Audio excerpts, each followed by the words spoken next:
Welcome to In Depth with Academia. I'm Richard Price, CEO of academia.edu, and I'm so glad you've joined me today for a fascinating journey into the world of academic research. As always, I'll be sharing one scholar's work and doing my best to explain its insights. Remember, I'm just presenting the ideas and arguments here, not endorsing any particular conclusion or viewpoint, so let's keep curious and open-minded as we explore. Today we've got a big topic, like continent-sized, because I'll be walking through a paper by Dhani Irwanto called Decoding Plato's Atlantis, a Consilience-Based reconstruction of the lost capital, a semiotic-linguistic case for a Java-Sea capital in Sundaland.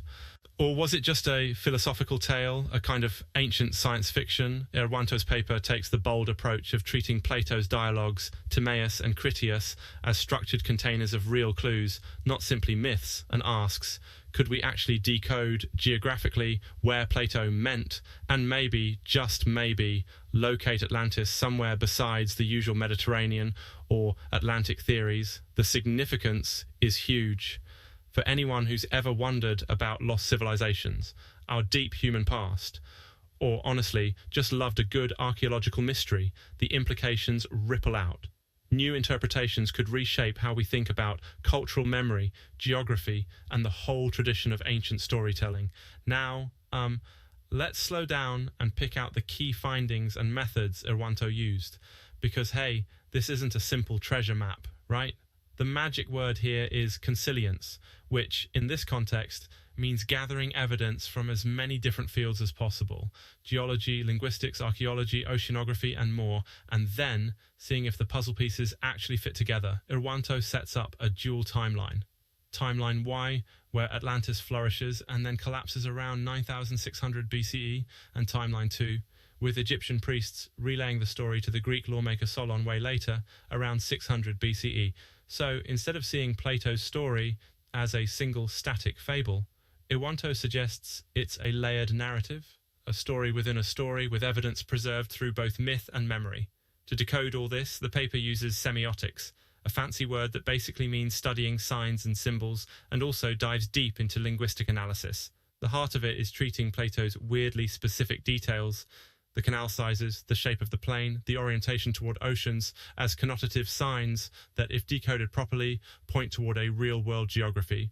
And here's where things get wild. Instead of sticking with the Atlantic or Mediterranean, Irwanto filters for places that match all the characteristics Plato gave. Places larger than Libya and Asia, located in the tropics and filled with elephants, rice and coconuts. Places with ring-shaped harbours, and stories of devastation followed by long-term shoaling and shoal water.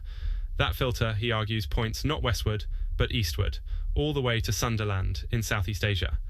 Specifically, the paper zooms in on the ancient Java Sea, with South Kalimantan in Borneo as the potential level plain and Gosong Jia, a reef-mantled feature sunken beneath the waves, as a potential candidate for Plato's ringed harbour city. The method here is almost like assembling a jigsaw puzzle.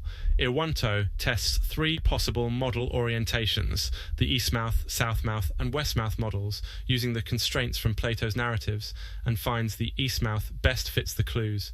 Features like concentric bathymetric rings, a central hill, and canal spacing all get checked against the real topography of the Java Sea and Kalimantan, and weirdly enough, at least as interpreted here, the fit is surprisingly tidy. Of course, it's not all cut and dried, science rarely is. The paper closes with testable predictions like, could underwater imaging reveal concentric city-like features at Gosong Jia? Can drainage patterns in Kalimantan's river plains reveal ancient canal grids? These are real-world things that explorers and geologists could actually go and check. Oh, and, I mean, this is a minor aside, but every time I think about lost cities, I just drift off imagining all those adventure movies with improbable underground chambers and booby traps. And honestly, has anyone ever found a chamber sealed for thousands of years, just sitting there, packed with intact ancient tech? I don't know. But, well, real science is almost never that Hollywood, right? But back to reality. What does this actually mean for you, the listener? Well, it's a reminder that history is a living process, not a settled script. Academic research is, at its best, a way to re-examine what we think we know, to assemble evidence from every possible quarter, and to propose new testable ideas. Whether or not Atlantis lay beneath the Java Sea, it's up for debate, and future underwater work could support or completely topple this model. Irwanto's paper offers tools for thinking, decoding, and combining clues far beyond just this one myth.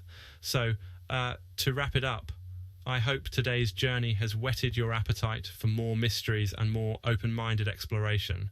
Remember, research is not about absolute truth, but about expanding our vision of what's possible, asking good questions, and being ready for surprises. That's it from me, Richard Price, on In Depth with Academia. Thanks for listening. And until next time, keep questioning, keep learning, and, well, you never know where a new idea might lead.